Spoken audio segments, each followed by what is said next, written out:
Welcome back to my channel. I hope you all are doing well.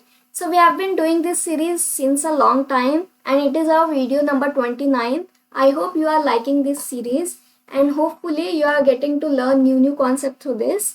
So if you are liking these videos, please thumbs up, comment it and share with your friends as well.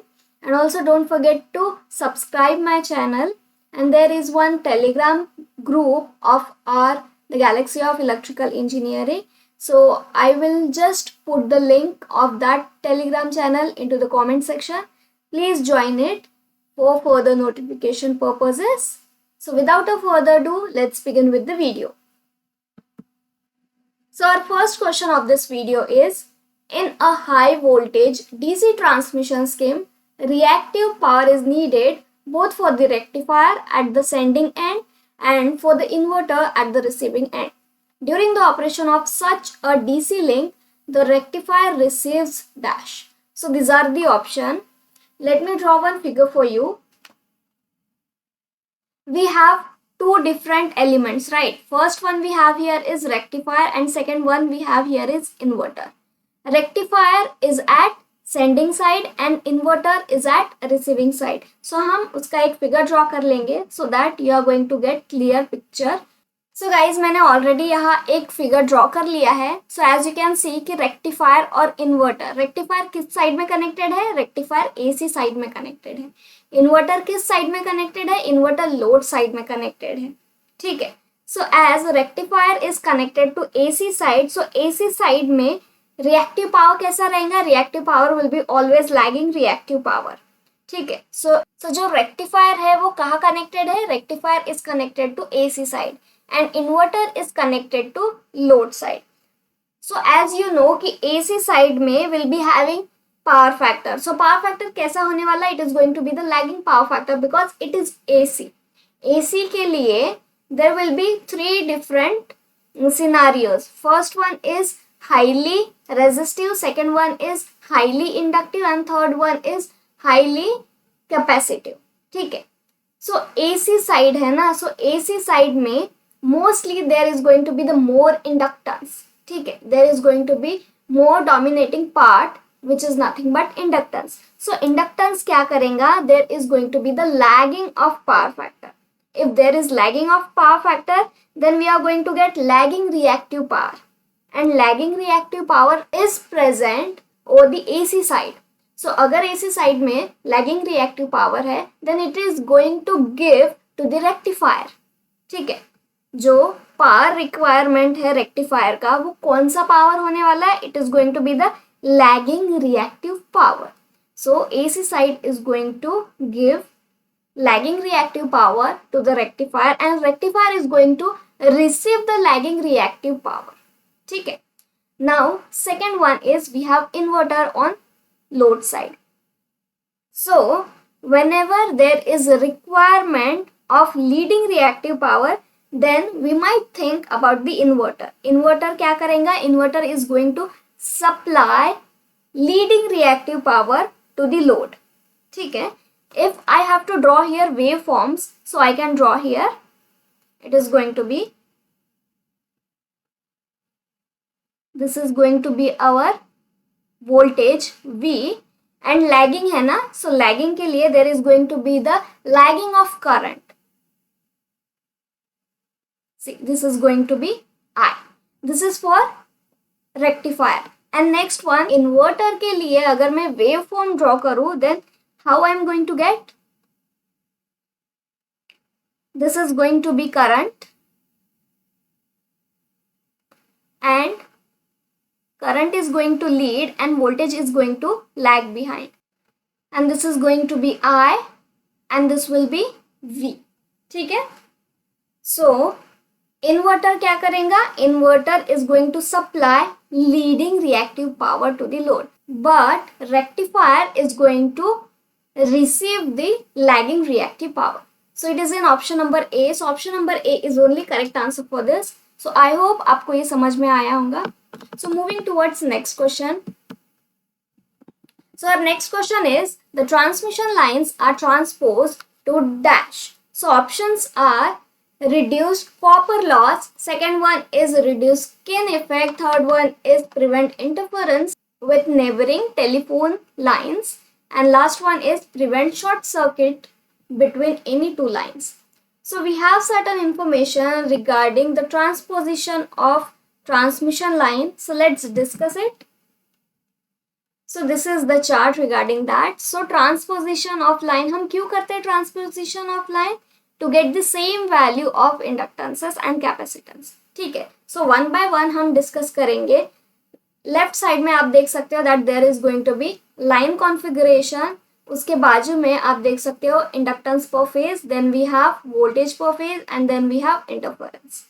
ठीक है. So first one is whenever the line is transpose हो या फिर अनट्रांसपोज. ठीक है. Transposition मतलब certain interval के बाद में उसका पोजिशन चेंज होने वाला है. As you can see from this figure, it is A. This is conductor number A. Certain interval के बाद में क्या होने वाला है, there is going to be transposition, and transposition के बाद में जो पोजीशन होने वाला है फर्स्ट कंडक्टर का वो चेंज होगा and it is going to take the position number 2. As you can see, after certain interval conductor A is again going to change its position and it is going to shift towards the position number 3, as you can see from this. This is nothing but a transposition. हम transposition क्यों करते हैं? Because I have already told to get the same value of inductance as well as capacitance. ठीक है. So one by one हम discuss करेंगे कि कौन कौन से लाइन कॉन्फ़िगरेशन है एंड उसके रिगार्डिंग इंटरफेरेंस कहाँ होने वाला है और कहाँ नहीं होने वाला है. ठीक है. So first one we have here is transpose and untranspose symmetrical line. As you can see there is symmetrical line. Symmetry है, ट्रांसपोजिशन हो या फिर ट्रांसपोजिशन ना हो, इंडक्टेंस का वैल्यू क्या होने वाला है, सेम थ्रू आउट होने वाला है. ठीक है. अगर ट्रांसपोज नहीं है but still there is going to be the symmetrical line, then the inductance per phase for every position is going to be same. ठीक है. वोल्टेज के केस में क्या होने वाला है, voltage is also going to be same because it is a symmetrical line. Whether it is transposed or untransposed doesn't matter. ठीक है.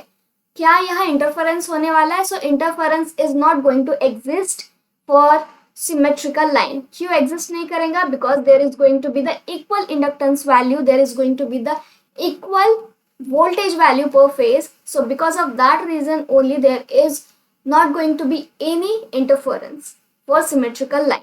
ठीक है. Next one we have here is untransposed and unsymmetrical line. यहाँ transposition भी नहीं है, वहाँ symmetry भी नहीं है. ठीक है. जहाँ ट्रांसपोजिशन भी नहीं है, जहाँ अनसिमेट्री भी प्रेजेंट नहीं है, then there is going to be unequal inductance per phase as well as unequal voltage per phase. ठीक है. दोनों भी वैल्यू अनइक्वल हो जाएंगे बिकॉज ट्रांसपोजिशन नहीं किया गया है और लाइन कैसी है, अनसिमेट्रिकल लाइन है, and there is going to be the existence of interference in that line. Last one we have here is transpose but unsymmetrical line. Transposition किया गया है बट सिमेट्रिकल है या नहीं है, it is unsymmetrical line. So if it is unsymmetrical line but still there is going to be the transposition of transmission line, then there is going to be the inductance per phase as equal value. because her position में conductor change हो रहे हैं ना, position 1, position 2 and position 3, एक ही conductor 3 different position में उसका existence होने वाला है as it is going to be the transposition. ठीक है. So inductance per phase equal होगा, वोल्टेज पर फेज भी इक्वल होने वाला है and interference is going to be eliminated. Then we have a note here that transposition result in same average inductance and capacitance for various phases over the entire length of conductor. So from the figure you can see that अगर पूरे conductor A का inductance का value LA होगा. ठीक है. पूरे inductance का value for conductor number A अगर उसका LA होगा considering all the positions, but if we have to consider only for position A then it is going to be position A के लिए it is going to be LA/3, position 2 के लिए it is going to be LA/3, position 3 के लिए it is going to be LA/3. So as you can see, position number 1, position number 2 and position number 3 तीनों के लिए भी inductance का value same है, and if you just sum it up then you are going to get the actual inductance of conductor A. ठीक है, so as you can see 1 is equals to 2 is equals to 3.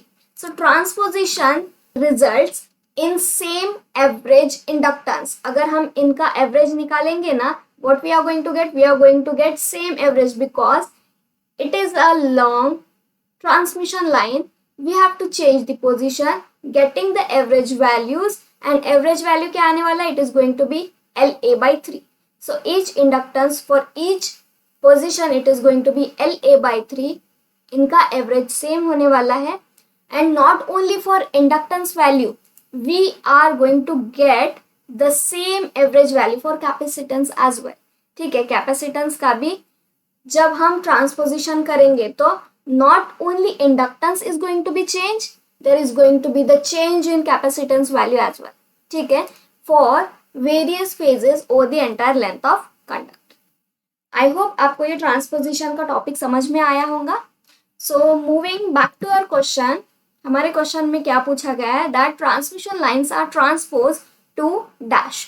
So the correct answer for this given question is option number C. So option number C because it is going to prevent the interference with the neighbouring telephone lines. ठीक है, as you all know कि हमारा जो transmission line है, transmission line के आसपास ही communication line होता है. अगर ट्रांसमिशन लाइन और कम्युनिकेशन लाइन के बीच में इंटरफेरेंस हो जाए then how we can be eliminate that thing? So we can be eliminate it through the transposition. ठीक है, आई होप आपको ये क्वेश्चन समझ में आया होगा. So moving towards next one. Then the next question is a single phase transmission line of impedance J 0.8 ohm supplies a resistive load of 500 ampere at 300 volt. The sending end power factor is going to be dash. So हमें find out करना है कि sending end power factor क्या होने वाला है. ठीक है, what we have been given, यहाँ एक transmission line दिया गया है. ठीक है, we have one transmission line और ट्रांसमिशन लाइन का इम्पिडेंस क्या दिया गया है? ट्रांसमिशन लाइन का impedance Z is equals to 0.8J. That means indirectly हमें यहाँ रिएक्टेंस का वैल्यू दिया गया है because it is nothing but J 0.8, मतलब इमेजिनरी टर्म ही दिया गया है, रियल टर्म 0 दिया गया है. That means Z is equals to R plus JX. R का तो वैल्यू 0 दिया गया है एंड x का वैल्यू कितना दिया गया है? 0.8J. ठीक है, and there is also one resistive load. So load का क्या स्पेसिफिकेशन दिया गया है? We have here load. So load of 500 ampere. Current कितना दिया गया है? 500 ampere at voltage 300 volt. So a single phase transmission line of impedance J 0.8 ohm supplies a resistive load of 500 ampere at 300 volt. So voltage कितना दिया गया है? Voltage is nothing but 300 volts. So 300 volts, it is going to be 300 volts. Then we have to find out the sending end power factor. So sending end का power factor we need to find out. ठीक है, power factor हमें find out करना है. So how we can be able to find out the power factor? सबसे पहले तो आप रेजिस्टेंस का वैल्यू निकाल लीजिए लोड का. So for that R is equals to V by I. So voltage कितना दिया गया है? Voltage is nothing but 300 and current कितना दिया गया है? It is going to be 500 amperes. So overall resistance का वैल्यू आने वाला है 0.6 ohms. ठीक है, बट अगर ओवरऑल इम्पिडेंस हम कंसिडर करेंगे देन overall impedance is going to be Z is equals to R plus JX. So R आपको लोड का कंसिडर करना होगा एंड X आपको ट्रांसमिशन लाइन का कंसिडर करना होगा. Then you are going to get 0.6 plus J 0.8. This is going to be your overall impedance value. सो हमें कॉस थीटा का वैल्यू फाइंड आउट करना है, that means power factor find out करना है ना. So power factor is equals to cos phi या फिर कॉस थीटा, आप जो चाहे लिख सकते हैं. ठीक है, I am going to write here cos theta only. So cos theta is equals to R divided by Z. So R का वैल्यू कितना निकल के आया है, R is nothing but 0.6 and Z का वैल्यू जब आप इसे सॉल्व करेंगे मॉड के फॉर्म में, z is equals to 0.6 whole square plus 0.8 whole square and overall जब आप इसे फाइंड आउट करेंगे then you are going to get result as 1. ठीक है, z का वैल्यू क्या निकल के आएगा, z is nothing but 1. So power factor is equals to cos theta is equals to 0.6. But power factor कैसे होने वाला है, power factor is going to be lagging power factor because load absorb कर रहा है. ठीक है, whenever there is absorption of current through the load then there is going to be the lagging power factor from receiving end. So it is going to be lag. So जो correct answer है for this given question is option number D. So option number D is only correct answer for this. So I hope आपको ये समझ में आया होगा. So moving towards next question. The impedance value of a generator is 0.2 per unit on a base value of 11 kV, 50 MVA. The impedance value for a base value of 22 kV, 150 MVA is dash. So हमें यहाँ overall क्या find out करना है, we have to find out Z impedance value. तो Z impedance कैसे find out करेंगे, जो जो चीज़ें हमें दिए गए हैं that we need to write here. सबसे पहले हम न्यू एंड ओल्ड वैल्यू ऐसे लिखेंगे. ठीक है, सो Z ओल्ड वैल्यू कितना दिया गया है, 0.2 पर यूनिट. बेस वैल्यू क्या दिया गया है, केवी का, KV old is equals to 11 KV. MVA old is equals to 50 MVA. ये सब ओल्ड वैल्यू हो गए. Now we have to write here new values. So new value कौन कौन से दिए गए हैं, Z new we have to find out. KV new value it is going to be 22 KV and MVA new value it is going to be 150 MVA. ठीक है, ये सारे के सारे गिवन वैल्यूज हैं. We have to use this all value in our formula in order to get the Z new value. So I am going to write here one formula here. Z new का value क्या आने वाला है, Z new is equals to Z old into MVA new divided by MVA old into KV old divided by KV new and whole square. It is going to be whole square. ठीक है, so Z new का value हमें find out करना है. So Z old का value क्या दिया गया है, it is nothing but 0.2 into MVA new का वैल्यू क्या दिया गया है, इट इज 150. MVA ओल्ड का वैल्यू क्या दिया गया है, इट इज 50. KV ओल्ड का वैल्यू क्या दिया गया है, it is 11 and KV new का value it is 22 whole square. So it is going to cut 3 times and this is going to cut 2 times. ठीक है, so we are going to get 0.2 into 3 into 1 by 4. So overall जब आप इसे solve करेंगे then you are going to get 0.15 per unit. So this is going to be our correct answer. So it is an option number A. So option number A is only correct answer for this. So I hope आपको ये समझ में आया होगा. इस video में mostly questions numerical based हैं. ठीक है, सो let's move towards next question. So the question is for a transmission line with a resistance R, reactance X and negligible C. The transmission constant A is dash.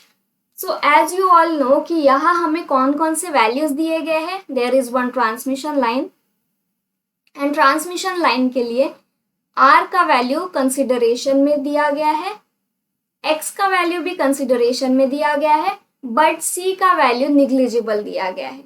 It is negligible and this is taken into the consideration, consider किया गया है. ठीक है. So for short transmission line as you all know कि capacitance का value neglect किया जाता है. इनडायरेक्टली हमें यहाँ पूछा गया है कि शॉर्ट ट्रांसमिशन लाइन के ABCD पैरामीटर्स में जो A वैल्यू होता है, जो ट्रांसमिशन कांस्टेंट A होता है, उसका वैल्यू क्या होने वाला है. ठीक है, that we need to find out. But before that we have one chart regarding this. So let's go through it. So this are the ABCD parameter for different networks. But हमें short transmission line के बारे में पूछा गया है, तो short transmission line के बारे में ही हम यहाँ डिस्कस करेंगे. So for short transmission line ABCD parameters are A is 1, B is Z, C is 0 and D is 1. That means 1, Z, 0, 1. These are the ABCD parameters of short transmission line. आप बाकी के भी network देख सकते हो, उनके ABCD parameters को discuss कर सकते हो, but for now I am not going to get more into the detail for this ABCD parameter because हमने ऑलरेडी इसे डिस्कस कर लिया है किसी वीडियो में. So you can go and check that video as well. So let's move back to our question. हमें A के बारे में पूछा गया है ना, so I am going to write here ABCD parameter for short transmission line. So for short transmission line A, B, C, D. So short transmission line के ABCD parameters क्या होने वाले हैं? It is going to be 1, Z, 0, 1 and we have to find out A value. So A value कितना निकल के आया है? It is nothing but 1. So option number B is only correct answer for this. So moving towards next question. So our next question is 4 identical alternators each rated for 20 MVA 11 kV having a subtransient reactance of 16% are working in parallel. The short circuit level at the bus bar is dash. So these are the options. So what we have been given here, we have been given कि 4 identical alternators हैं and उनका ratings क्या दिया गया है 20 MVA each and 11 kV का voltage दिया गया है and also we have been given reactances of each alternator. ठीक है. So I am going to write here MVA का क्या वैल्यू दिया गया है. MVA का वैल्यू 20 दिया गया है. वोल्टेज कितना दिया गया है in terms of kV, so it is nothing but 11 kV and impedance का वैल्यू परसेंटेज में दिया गया है. Now you have to convert it into per unit value, that means 0.16 per unit. ठीक है. सो आपको शॉर्ट सर्किट MVA का value find out करना है. So short circuit MVA it is nothing but short circuit level at the bus bar हमें find out करना है. सो आप इसे कैसे फाइंड आउट कर सकते हो. आपको क्या करना है, यू हैव टू चेक कि कितने ऑल्टरनेटर्स दिए गए हैं. एज यू कैन सी कि यहाँ 4 दिए गए and they are connected in parallel. So whenever the impedances are in parallel, so impedances अगर पैरेलल में कनेक्टेड है तो आप उसे कैसे फाइंड आउट कर सकते हो. So there are 4 alternators. Number of alternators कितने हैं 4. ठीक है. Now we have to find out Z equivalent value. ठीक है. तो हम Z इक्विवेलेंट कैसे फाइंड आउट करते हैं, whenever the impedances या फिर रेजिस्टेंस वैल्यू अगर पैरेलल में कनेक्टेड हो तो हमें इक्विवेलेंट उसका फाइंड आउट करने आता है. So how we can be able to find out its equivalent. So it is going to be 1 by Z equivalent is equals to 1 by Z1 plus 1 by Z2 plus 1 by Z3 and 1 by Z4. So आपको पता है already each alternators का reactance का value क्या दिया गया है. सो हमें रिएक्टेंस के टर्म में दिया गया है, ठीक है। सो रिएक्टेंस के टर्म में दिया गया है, nothing to worry about that. So impedance is nothing but the summation of resistance plus reactance. So यहाँ resistance का वैल्यू 0 दिया गया है, so indirectly Z का वैल्यू क्या आने वाला है, Z का value is going to be the reactance value only, so it is going to be JX, ठीक है। so जो दिया गया है वो आप 1 by 1 सब्सटीट्यूट कीजिए, so it is going to be 1 by 0.16 plus 1 by 0.16 plus 1 by 0.16 plus 1 by 0.16। जब आप इसे सॉल्व करेंगे देन ओवरऑल आपको क्या वैल्यू मिलने वाला है, then overall you are going to get 1 by Z equivalent is equals to 4 by 0.16। But हमें Z इक्विवेलेंट चाहिए, ना कि हमें 1 by Z इक्विवेलेंट चाहिए, ठीक है। सो Z इक्विवेलेंट क्या आने वाला है, it is going to be 0.16 divided by 4। So हमें Z इक्विवेलेंट का तो वैल्यू मिल गया। Now we have to write for short circuit MVA। So short circuit MVA का वैल्यू क्या आने वाला है, ओल्ड MVA वैल्यू जो हमें क्वेश्चन में दिया गया है। सो MVA divided by Z equivalent. So MVA कितना दिया गया है, it is nothing but 20 MVA and Z equivalent का वैल्यू कितना दिया गया है, Z equivalent is nothing but 0.16 divided by 4। जब आप इसे सॉल्व करेंगे then you are going to get 80 divided by 0.16 and overall short circuit MVA का वैल्यू आने वाला है 500 MVA। कितना, 500 MVA। So जो करेक्ट आंसर है for this given question is option number A. So option number A is only correct answer for this. So I hope आपको ये समझ में आया होगा। Now moving towards our next question.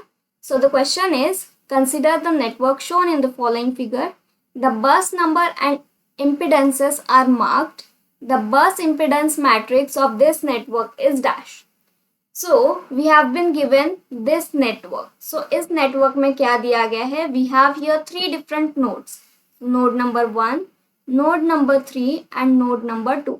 This is nothing but reference node. This is a reference node only. ठीक है। So overall कितने nodes दिए गए हैं, we have been given 3 nodes. So 3 nodes के लिए जो matrix हमें bus impedance matrix जो आने वाला है that is going to be 3 cross 3 का matrix हमें मिलेगा, ठीक है। because there are 3 different nodes. So हम 0 को as a reference node consider करेंगे, ठीक है। Now we have to take each section in order to find out the bus impedance matrix.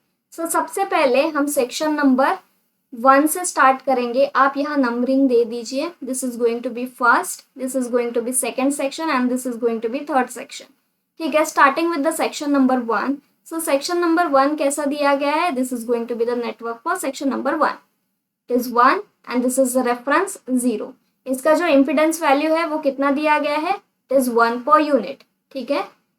So हमें यहाँ लिखना होगा Z का वैल्यू। So Z का वैल्यू हम कैसे लिखेंगे, it is going to be Z bus is equals to 0 और 1 के बीच में है, ठीक है। So it is going to be Z 0 0, Z 0 1, Z 1 0 and this is going to be Z 1 1, ठीक है। So this is going to be 0 1 0 1. So 0 0 के लिए जो Z 0 0 के लिए कोई इम्पिडेंस हमें मिलने वाला है क्या, नो, बिकॉज रेफरेंस बस से कनेक्टेड है नोड 1। सो अगर कोई रेफरेंस बस से कनेक्टेड होगा then its voltage is going to be 0।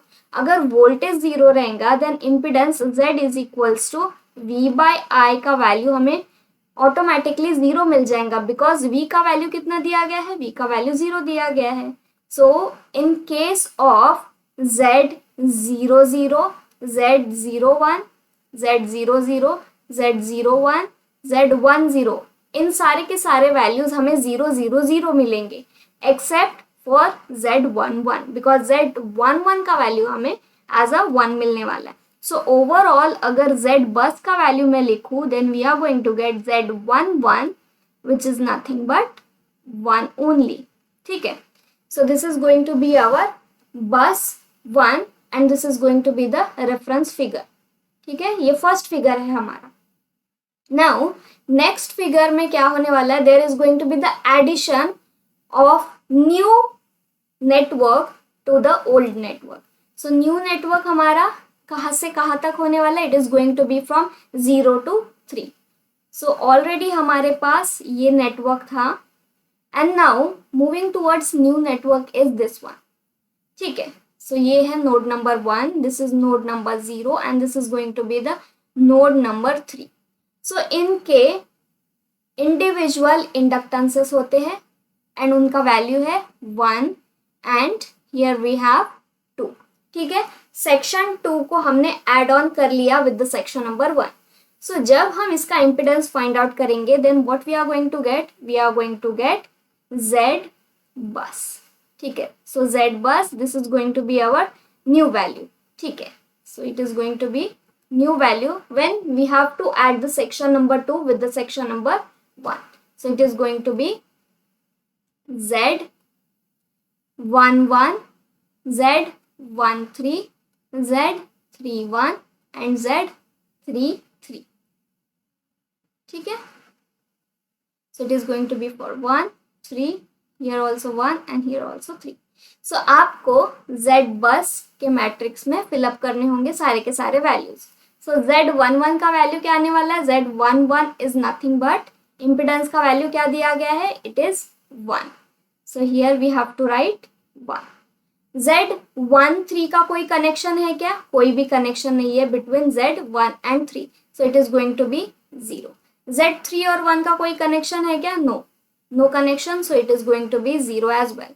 And last one is Z33. So Z33 का क्या वैल्यू आने वाला है, it is going to be 2 as you can see. So it is going to be 2. ठीक है, so ये हमारा new Z बस का मैट्रिक्स है when we are adding section number 2 to the section number 1. ठीक है, now last one, when we are going to add section number 3 to the section number 2 and section number 1 as well. तो जो new network बन के आने वाला है that is going to be the original network which we have been given in the question.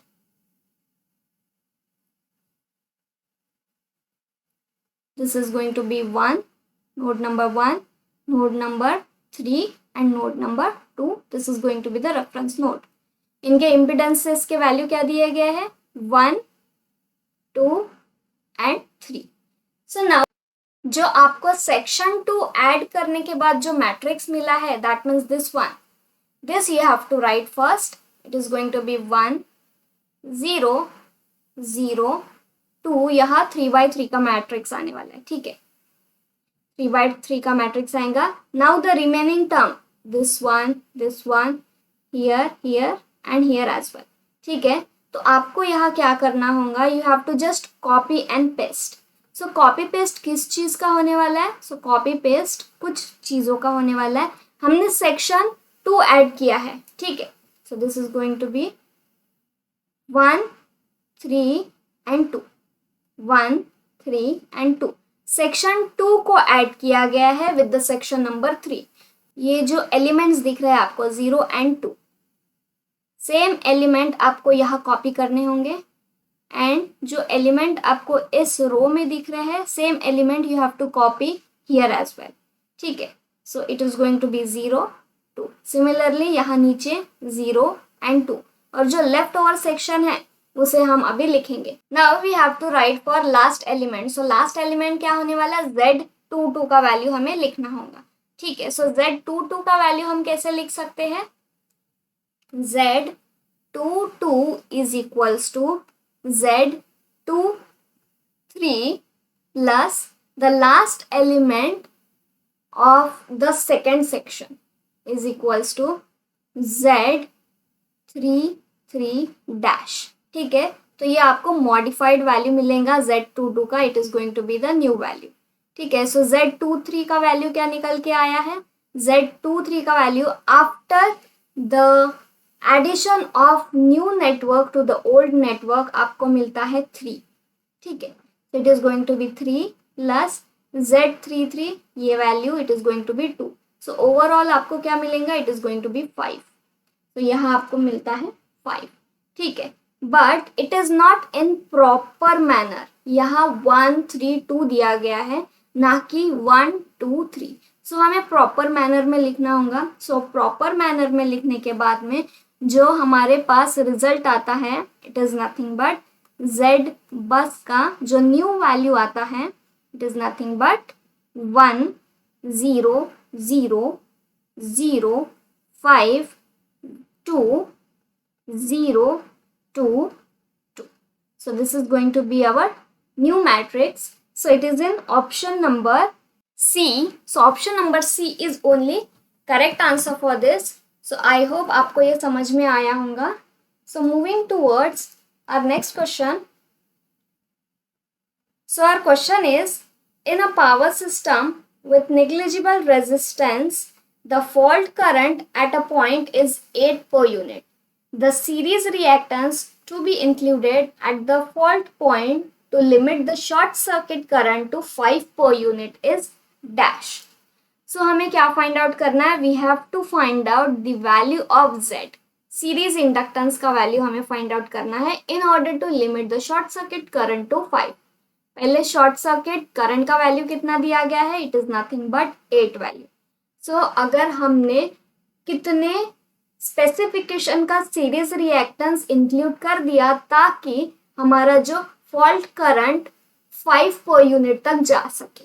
ठीक है, so what we have been given in the question, IF fault current का वैल्यू दिया गया है 8 पर यूनिट. ठीक है, so we have to add Z value. हमें add करना होगा, जो कि हमें फाइंड आउट करना है कितना हम एडिशन कर सकते हैं ताकि शॉर्ट सर्किट करंट का वैल्यू रिड्यूस हो सके अप टू 5 पर यूनिट. ठीक है, so as you all know कि IF is equals to E by Z per unit. ठीक है, सो फॉल्ट करंट का ये वैल्यू होता है. नाउ सो E का पर यूनिट वैल्यू क्या आने वाला है, it is going to be 1, because अगर कोई वोल्टेज है और उसी वोल्टेज का हम पर यूनिट वैल्यू फाइंड आउट करेंगे तो बेस वैल्यू क्या होने वाला है. So base value is going to be that value only. So actual value divided by base value is going to be per unit value. So actual value भी same है, base value वही रहेगा, and overall per unit voltage का value क्या मिलेगा, 1 only. So it is going to be 1 divided by Z per unit value, वो हमें find out करना है, एंड IF वैल्यू हमें दिया गया है. So you have to write here 8 in order to get Z per unit value. ठीक है, सो ये हमारा Z पर यूनिट वैल्यू दिया गया है, which is nothing but Z per unit is equals to 0.125. ठीक है, ये हमारा Z पर यूनिट वैल्यू निकल के आया. बट हमें फाइंड आउट क्या करना है, we have to find out the new additional value of impedance in order to get the reduced value of fault current up to 5. ठीक है, so new equation is going to be IF is equals to E divided by Z per unit, जो हमने find out कर लिया है with the help of fault current is equals to 8 per unit plus Z new value, that means additional value. ठीक है, सो IF का value क्या दिया गया है, 5 per unit is equals to 1 divided by 0.125 plus Z add. So Z additional value जब आप इसे सॉल्व करेंगे, then what you are going to get, you are going to get 0.125 plus Z additional is equals to 0.2. So Z additional is equals to 0.075 per unit. So this is going to be the new additional value of impedance in order to get the short circuit current up to 5 per unit. So option number D is only correct answer for this. So I hope आपको ये समझ में आया होगा. So the next question is the equal area criteria for the determination of transient stability of a synchronous machine connected to an infinite bus is dash. So in question we have been given equal area criteria. So equal area criteria क्या होता है? Equal area criteria ये एक ऐसा criteria होता है जो absolute stability के बारे में information देता है, and this is always done in first swing only. ठीक है.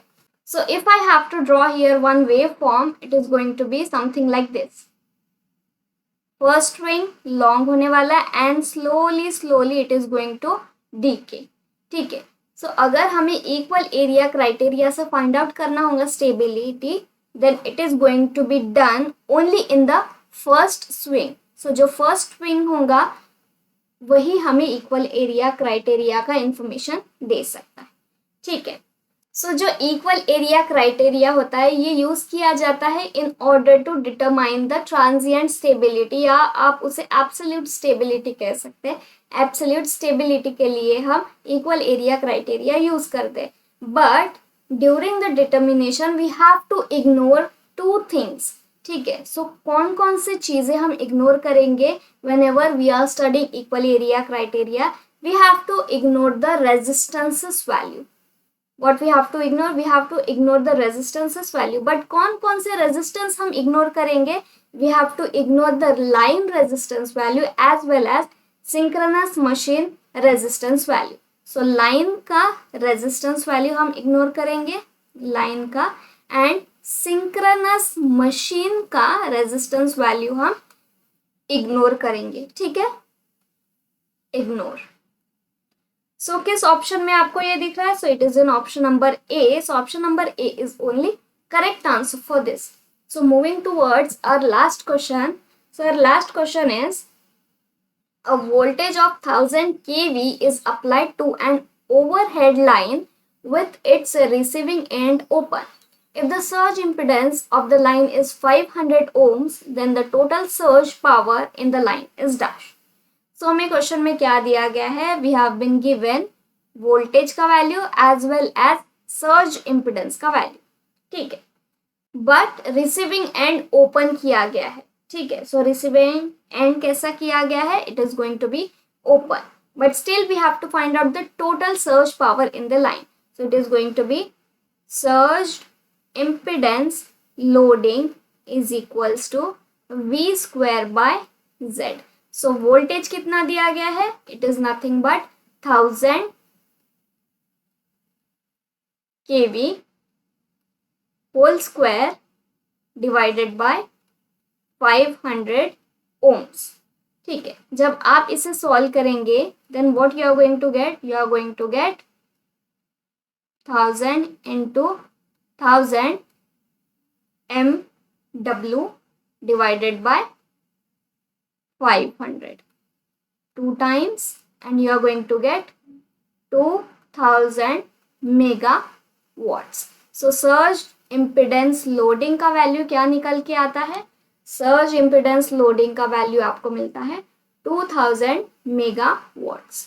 So it is in option number A. So option number A is only correct answer for this. So I hope आपको आज के सारे क्वेश्चन समझ में आए होंगे. अगर आपको मेरी वीडियोस अच्छी लग रही हो तो प्लीज़ वीडियो को लाइक कीजिए, कमेंट्स कीजिए, शेयर कीजिए अपने दोस्तों के साथ, because they also need this series in order to get selected in any competitive examination.